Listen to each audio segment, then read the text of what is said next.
Assalamualaikum warahmatullahi wabarakatuh.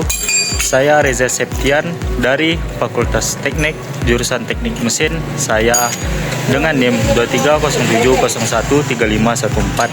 Di sini saya akan membuat video bagaimana cara mengganti oli yang baik dan benar, dan untuk memenuhi tugas literasi digital agar mendapatkan nilai yang baik. Saya membuat video kali ini dengan mengangkat judul penggantian oli.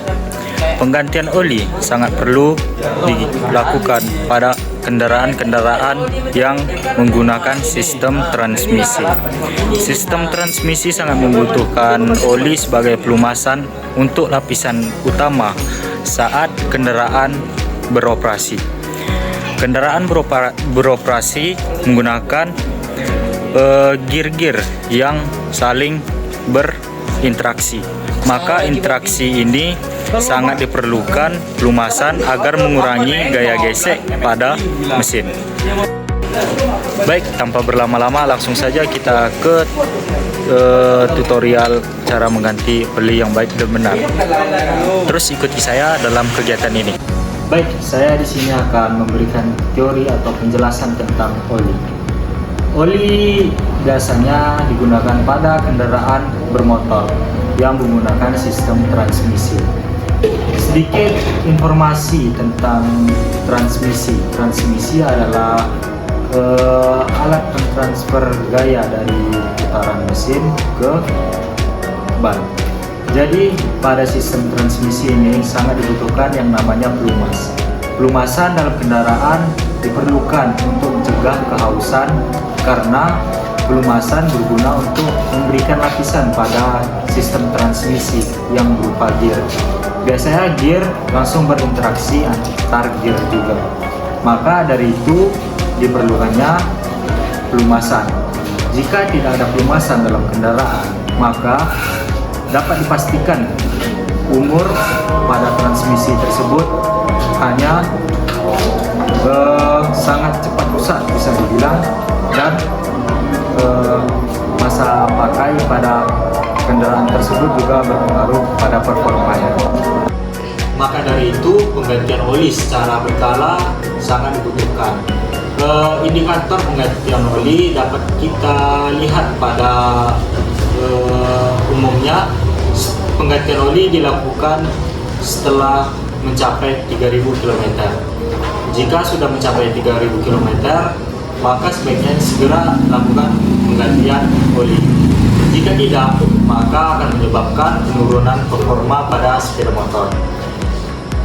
Dikarenakan sifat pelumasan pada oli sudah berkurang, maka dapat menyebabkan mesin kurang bertenaga, performa yang kurang, dan tidak enak dibawa pada saat berkendara, dan bisa menyebabkan mati total atau jim. Itu adalah faktor yang paling berat. Jika sudah jim, maka harus bongkar mesin dan mengeluarkan biaya yang sangat besar. Oleh karena itu, di sini saya sudah membawa contoh oli. Oli yang digunakan pada oli motor ini adalah Yamaluk Matic dengan kekentalan 10W40, 20W40. Yang standar internasionalnya 20W pada saat suhu dingin mesin, dan 40W pada saat suhu mesin panas.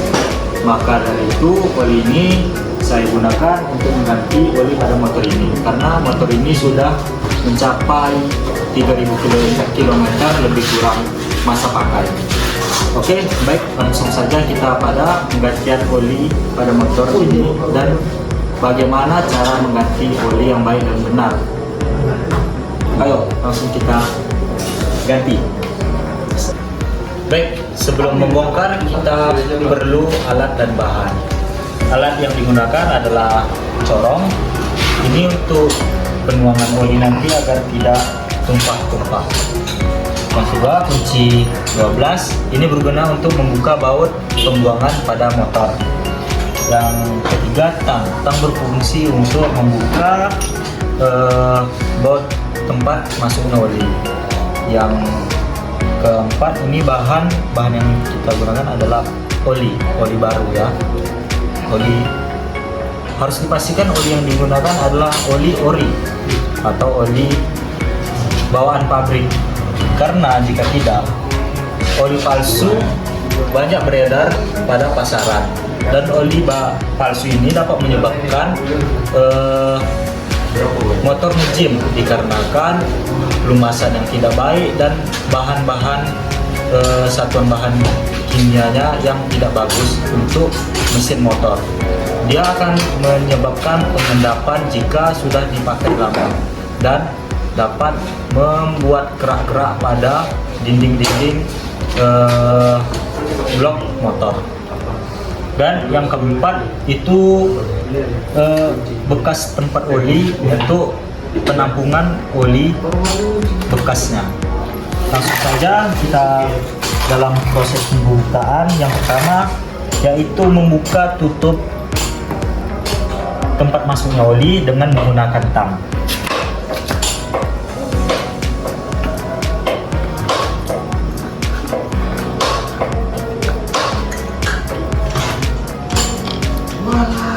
Dapat dilihat dari tutup oli, di sini olinya sudah tidak layak pakai atau sudah menghitam, warnanya sudah berubah.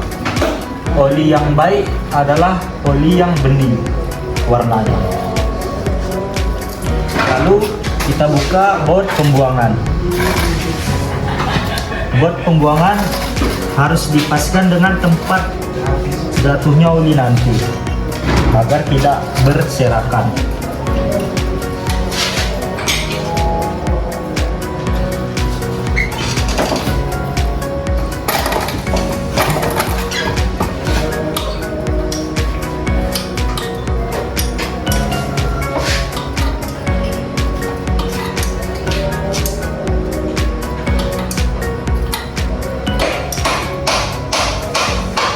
Dan buka baut pembuangan.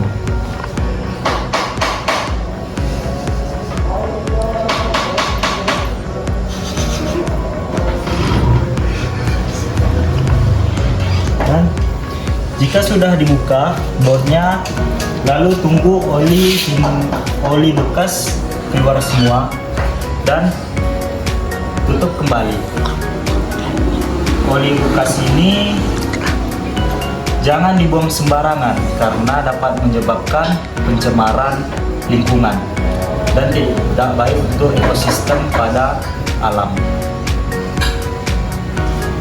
Jika alam rusak, kita mau pergi kemana?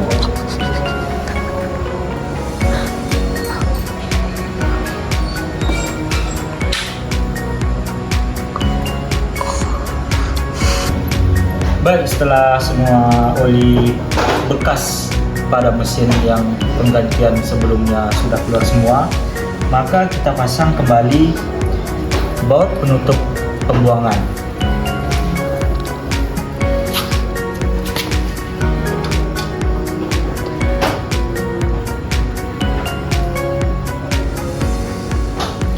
Setelah terpasang, di sini teman-teman dapat melihat semua. Ini oli sudah sangat hitam, maka sudah sangat tidak layak dipakai. Dan jangan lupa mengetatkan baut pembuangan yang tadi sudah dipasang.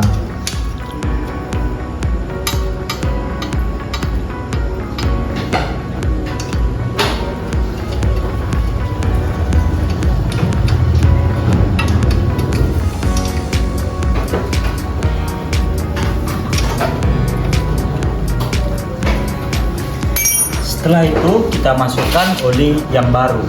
Ingat, oli yang ori selalu ada barcode dari perusahaan resminya. Bisa dilihat sini dari Yamaluk dan ada QR. Dari sini kita bisa men-scan bahwa oli itu asli dari pabrikan dan terdata dari pabrikan. Dan kita buka tutupnya. Lalu masukkan corong pada tempat masuknya oli.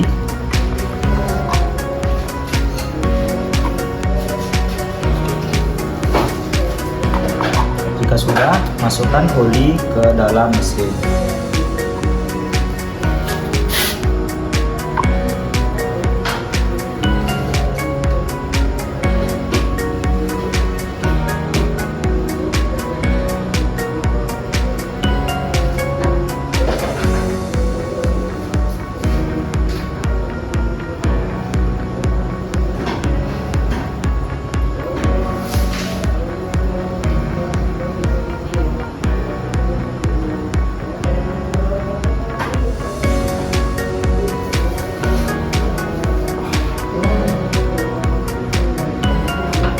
pastikan semua oli masuk dan tidak ada yang tersisa.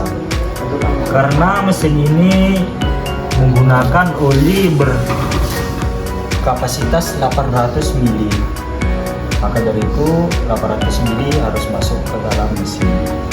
Jika kurang dapat menyebabkan lumasan yang kurang baik, dan jika berlebih maka akan membuat mesin berasap sedikit.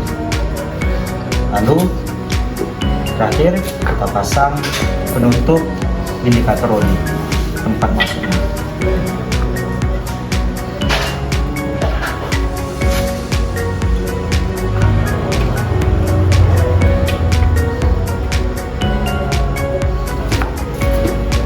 Jika sudah terpasang, maka selesai untuk bagaimana cara mengganti oli yang baik dan benar, dan cara memilih oli yang baik dan benar.